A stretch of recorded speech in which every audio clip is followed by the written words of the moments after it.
Salut tout le monde, bienvenue à un nouvel épisode de Parlons Lutte avec Luciani Libre. Aujourd'hui, au programme, on va parler de Maven et de Undertaker sur YouTube. On va aussi parler de les vedettes de la NBA à NXT. Et finalement, un petit update là, sur la TNA, la Total Non-Stop Action. Donc, musique d'intro. Cause I believe in Luciani. Cause I believe in Luciani. Oh oui, je vais vous parler de Joe Hendry à la fin. Euh,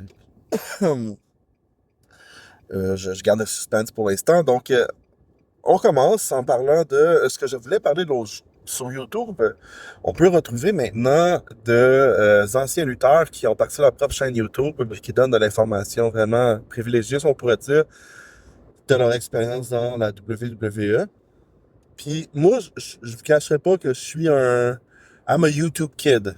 Tu sais, j'ai vu YouTube grandir depuis les 2006, janvier 2006, jusqu'à ce qui est devenu aujourd'hui. Ça fait 18 ans que ça existe, cette plateforme-là. Puis en 2006, j'avais 17, 18 ans, peut-être 19. Donc, quel âge j'avais? Anyways, regardez le suspense. Puis, je sais que, par exemple, si on est abonné à la WWE Vault, on a accès à beaucoup de documentaires sur la WWE qui sont super bons, super intéressants, franchement extraordinaires. Cela dit, comme je l'explique, dans le fond, moi, j'ai toujours apprécié le format YouTube pour la proximité que ça donnait avec la personne à qui tu regardes. Puis souvent, on va le regarder sur notre téléphone. Donc, je sais pas, il y a comme un lien spécial, je trouve, entre regarder la télé et regarder YouTube. Je trouve. Donc, quand je suis tombé sur Maven, c'est un ancien lutteur qui a eu une courte carrière dans la WWE, vraiment.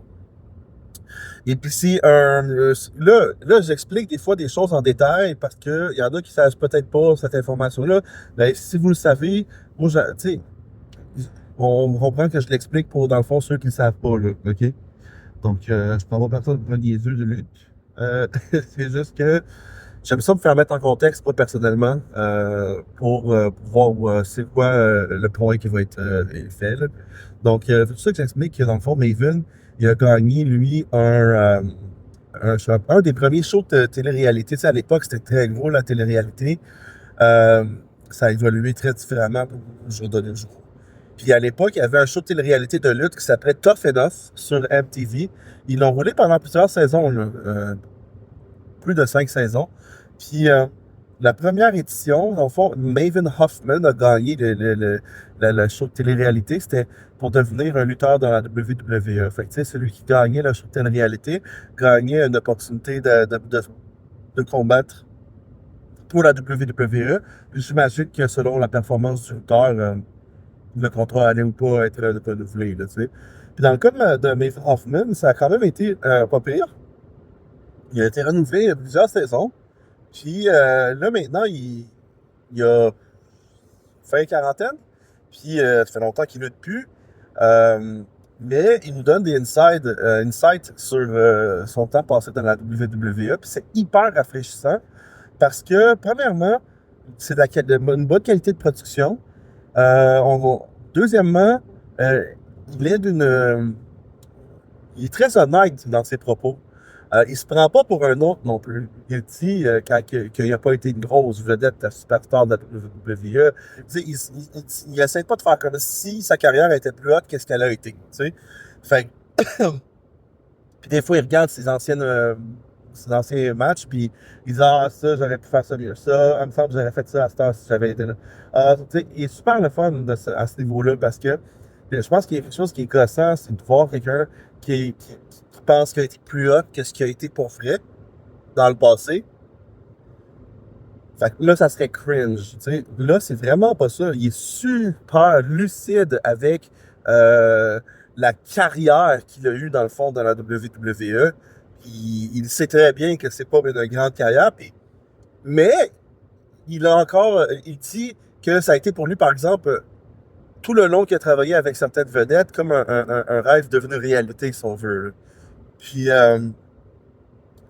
il lui parle un petit peu de comment ça se passe sur la route quand il s'en va d'un amphithéâtre à l'autre. Lui, son compagnon de route, c'était Randy Orton. Randy Orton qui commençait à l'époque, qui était plus jeune que Maven. Puis, il dit que ça a été vraiment génial pour beaucoup de raisons à post-match. Ah, il dit que c'était un gars qui était pas mal, lui et Maven, axé sur le party, mais sur le petit luxe qu'il pouvait s'offrir à l'époque. Il y avait des lutteurs qui, eux, préféraient, dans le fond, louer des voitures pas chères, puis partager des chambres d'hôtel. Et lui, il dit, lui puis Reddy avait la même philosophie, c'est de dire on va payer un peu plus pour avoir un peu plus de luxe. Puis il y avait des chambres séparées, puis des belles voitures qui se prenaient, puis il avait faire un party un peu, puis ça fait là, tu sais. Fait que c'est super fun. On entend parler de comment ça se passe pour un lutteur dans la vie, ce que c'est. Puis en même temps, il débunk beaucoup de mythes. Hein, il aime ça faire ça dans ses vidéos, Maven. Puis franchement, très rafraîchissant. À un moment donné, il parlait beaucoup de son expérience de lutte avec The Undertaker, Mark Calloway. Puis il dit que c'en est un des lutteurs qu'il a fait face qui était le plus gentleman dans son approche. Il y en a qui regardaient Maven de haut parce qu'il venait d'un show télé-réalité puis qu'il n'a pas eu la voix normale pour atteindre la WWE. Mais ça n'a jamais été le cas avec The Undertaker. Il a toujours pris son aile d'une manière, ben, tu sais, pris son aile en guillemets, là. C'est-à-dire qu'il il lui faisait pas sentir cheap parce que son parcours était différent des autres. Puis il le traitait comme un être humain, seigneur, là, tu sais. Fait que, vraiment rafraîchissant. Puis là, pour dire qu'il fait pas juste dire de la merde, Maven, dans le sens que c'est vrai qu'il a été dans la WWE qui a côtoyé ces gars-là. Euh, Maven a été invité sur la chaîne de Mark Calloway, a.k.a. The Undertaker, qui, dans le fond, ça, c'est la deuxième chaîne que je voulais vous parler sur YouTube, qui m'attire beaucoup, qui m'intéresse énormément. C'est Six Feet Under, OK? Ça fait que c'est la chaîne Six Feet Under de The Undertaker. Puis encore une fois, The Undertaker est tellement relax. Tu sais, il est tellement un des plus grands de l'histoire, mais c'est comme s'il dégage une assurance extraordinaire. Là. C'est, il n'y a pas besoin de, de, tu sais, de faire jouer la fanfare devant lui pour savoir que il est hot, là, tu sais. Fait que, il sait qu'il est une icône, mais il en fait pas plus un plat que ça. Puis ses histoires sont tellement intéressantes. Je vous conseille vivement d'aller voir sa chaîne à lui aussi, de Six Feet Under, avec Mark Calloway sur YouTube. Franchement, deux coups de cœur, moi, par rapport à ça. Il y a d'autres chaînes qui existent. Tu sais, Stone Cold Steve Austin a une chaîne ici. Il y en a vraiment d'autres. Si vous en connaissez d'autres qui vaut la peine d'être écoutés, ben, help a brother out. Hein? Laissez-moi le savoir. Ça va me faire plaisir de pouvoir aller les découvrir, ces chaînes-là également. Donc, c'est mon premier point. Deuxième point, je voulais parler de les vedettes de la NBA à NXT. On va se souvenir que dans le passé, Dennis Rodman est allé se battre dans le WWE. Je crois que Shaquille O'Neal aussi a fait un petit caméo. Puis il y en a pas peut-être d'autres. Là. Sauf que tout récemment, hier, en fait, j'écoutais NXT. Puis c'est la deuxième fois que Tyrese Halliburton des Pacers de l'Indiana faisait une apparition dans le fond. Et, moi, j'étais un gros fan de basket, pour ceux qui ne me connaissent pas. Puis, mon équipe préférée, c'est les Pacers de l'Indiana. Depuis le temps de Reggie Miller. Bon, mon équipe vraiment préférée, c'est Kobe et les Lakers, mais mon équipe préférée qui gagnait pas, dans le fond, c'était les Pacers. Toujours, t'as une équipe qui gagne aussi, parce que sinon, la saison est longue. Fait que là, j'aimais énormément cette équipe-là, puis encore aujourd'hui. Puis il y a une vedette dans cette équipe-là, c'est Tyrese Halliburton. Puis il est arrivé sur l'émission de NXT hier, parce que, dans le fond, il était comme la personne responsable de faire signer le contrat pour le prochain combat de Trick Williams puis de Page. Fait que là, on le voyait, dans le fond, se promener un peu dans les studios d'NXT qui sont filmés, c'est filmé en Floride, à ce que j'ai compris. Puis, c'est vraiment le fun, à un moment donné, de voir l'équipe au complet des Pacers dans la foule. Ben, au complet, je sais pas si c'était toutes là, mais il y avait une bonne dizaine de joueurs dans la foule de NXT, dans le fond, pour l'occasion. Fait que, franchement, moi, ça, je trouve ça rafraîchissant, je trouve ça le fun.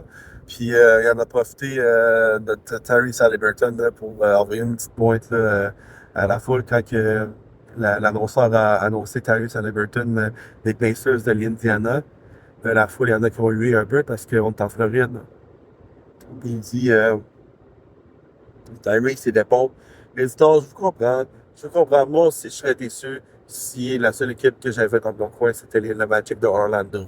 Fait que, je sais même pas si c'était prévu, ce commentaire-là, parce que après ça, la foule était vraiment comme, ah ouais, hein, tu vas te la jouer de même, ok, tu sais. Fait que là, le reste du temps, à la place d'avoir des cheers, on avait des réactions mitigées, là.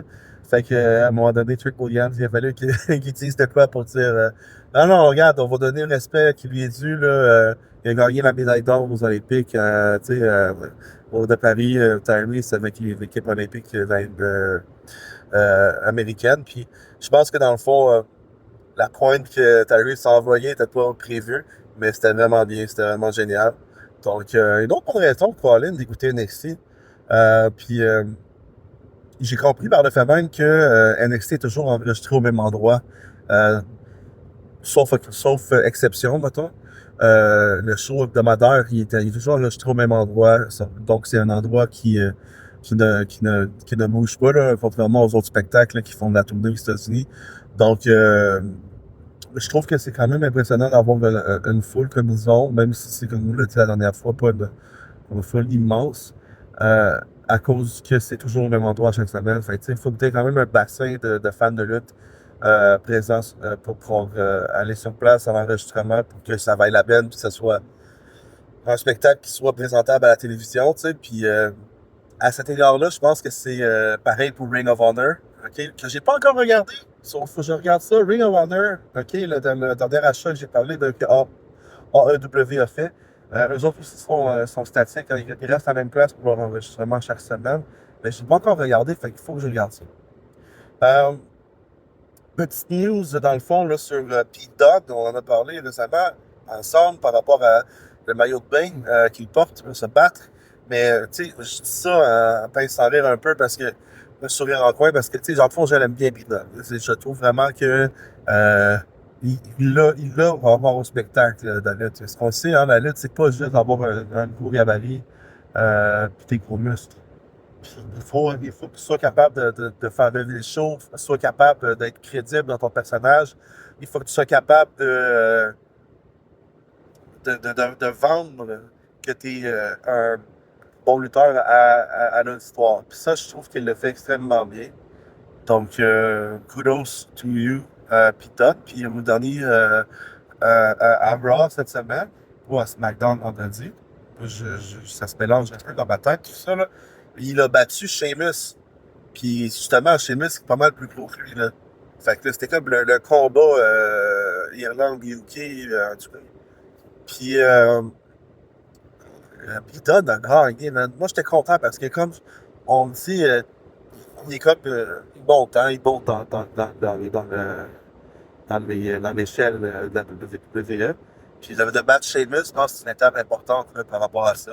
Fait que franchement, très hâte de continuer de suivre l'évolution de Pete Dunne.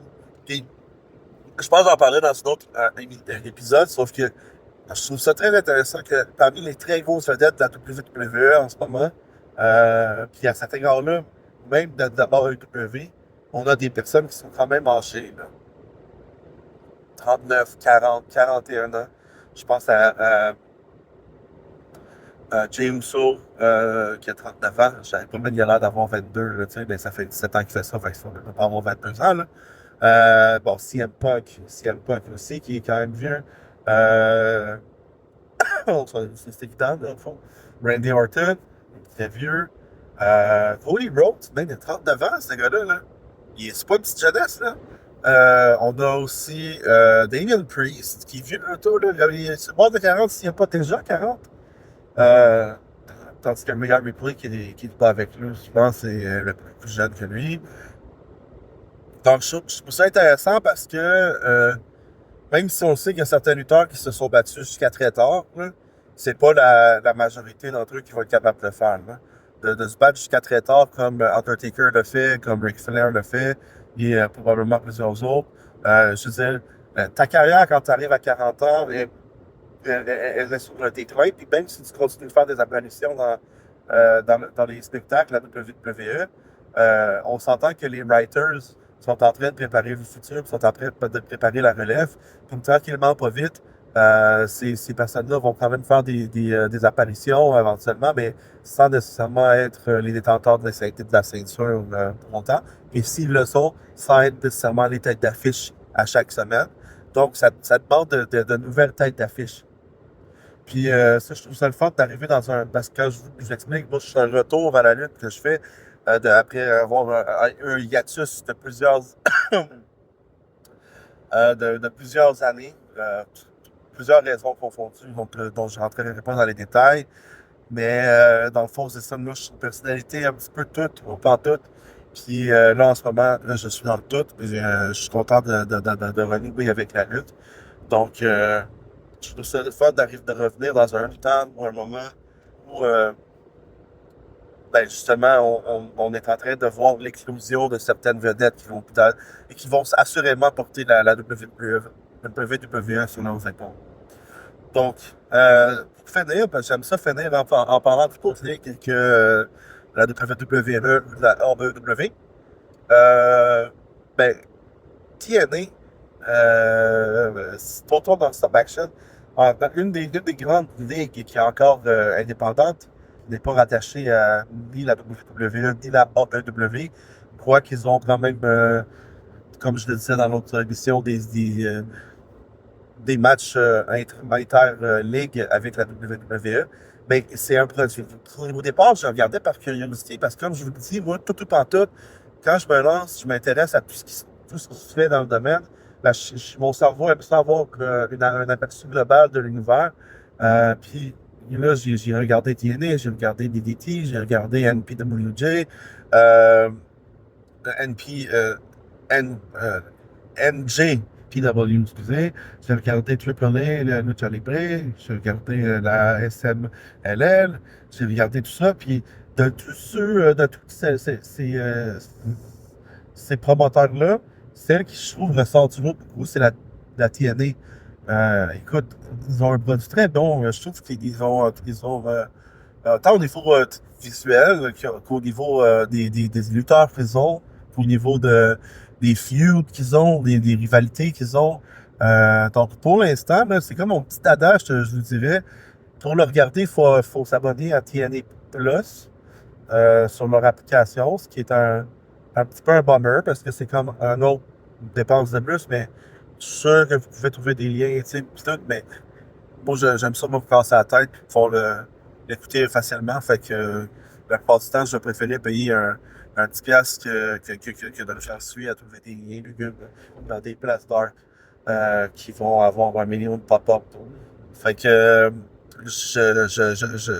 pourquoi je parle de TNA encore, c'est parce que Joe Hendry, dans le fond, la personne dont je vous ai parlé, si vous ne connaissez pas, vous connaissez peut-être si vous entendez nos idées, il a gagné son combat contre Josh Alexander. Puis ça, c'était justement, on se demandait est-ce qu'il va le battre, va-t-il pas le battre, parce que Josh Alexander, c'était le champion, puis depuis longtemps. Puis Joe Hendry, la foule l'aime beaucoup, son personnage. Puis sauf qu'à un moment donné, c'est pas parce que la foule aime un personnage qu'on va forcément le faire gagner la ceinture, le championnat, peu importe. Euh, mais dans ces cas-ci, ils ont donné la victoire à Joe Hendry, puis moi, j'étais, écoute, l'homme le plus comblé quand j'ai regardé leur pay-per-view vendredi passé. Donc, hey, yo, Joe Hendry, my boy, il va falloir que je m'achète un chandail de ce gars-là. Je vais me faire des impersonification of Joe Hendry. Blague à part, ça tire à sa fin. Je voulais juste vous dire que, ben oui, je savais, le pauvre de Triple H, ça s'appelle un pedigree, voyons donc, qui que c'est pas ça, hein? Je suis sûr qu'il y en a qui ont fait comme, ben là, Seigneur, pardon, lutte avec Lucha Libre, mais il se souvient pas qu'on appelle le move de Triple H un pedigree. Ben regarde, Je m'en souviens à ce temps du mot pedigree. Je l'aime pas plus, son mot. Je l'aime pas plus, OK? Je le trouve bien ordinaire. Bon, je comprends l'idée. Mais, honnêtement, en le regardant sur YouTube récemment, c'est juste là que j'ai comme compris qu'il mettait les mains en arrière de la tête, en arrière du corps, dans le fond. Ben, c'est pour que la tête, elle frappe en premier, entre guillemets, par terre. Je sais, le monde va dire que c'est évident. Maintenant, je le vois, c'est évident. Mais reste que il est pas spectaculaire, cette bouffe-là. Je l'aime pas. Fait que, c'est ça qui est ça. Pedigree, guys. Je termine, pour vrai, en disant que j'ai ouvert un groupe Facebook. Parlons lutte. Donc, ça vous tente de jaser une lutte sur Facebook, partager des liens. Juste, je sais pas, avoir une opinion, un débat, avoir votre fixe de conversation de lutte. Parce que comme je vous dis, moi, je fais ça sans prétention. Je fais ça parce que ça me fait plaisir. Parce que, pas que ça me fait plaisir, parce que là, j'ai l'impression de faire comme si je vous rendais une faveur. C'est pas ça que je veux dire. C'est que je me fais du fun en faisant cette émission-là. Puis c'est ça mon unique but, de me faire du fun. C'est fait que jamais je vais me prendre pour un expert dans la lutte. Je ne suis pas un expert. Je suis juste un enthousiaste. Puis un autre de mes hobbies dans la vie, c'est d'enregistrer des podcasts. J'en avais déjà fait sur le sujet dans le passé. Là, j'en fais plus. J'en faisais plus depuis longtemps. Puis moi, ça me fait du bien de pouvoir jaser. Fait que j'ai mon fixe de jasage, de lutte, en même temps que ben vous pouvez avoir votre fixe d'opinion un petit peu éclatée sur le monde de la lutte. Donc j'espère que vous en profitez autant que moi, ça me fait du bien. Alors, je vous invite, Facebook, vous cherchez le groupe Parlons Lutte. C'est relié à la page Parlons Lutte avec le jeu Chani Libré. Je mettrai les liens dans la description. Si vous voulez rejoindre et venir jaser, on va jaser. Puis, that's it pour aujourd'hui. Alors, c'était votre wannabe luchador, Luchani Libre. Ça me fait plaisir. On se revoit à la prochaine.